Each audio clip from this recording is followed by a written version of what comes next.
Ito ang latest chika. Hindi kaya pinili mo lang siya dahil wala ka ng choice?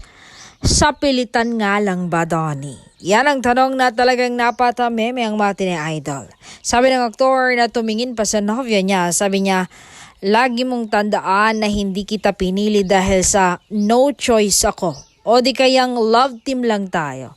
Pinili kita dahil choice kong mahalin ka. Choice kong makasama ka, at lahat ng yon hindi sa pilitan kundi buong puso ko yan na naramdaman. Dahil dyan, napa-walk out na lang sa kilig si Marites.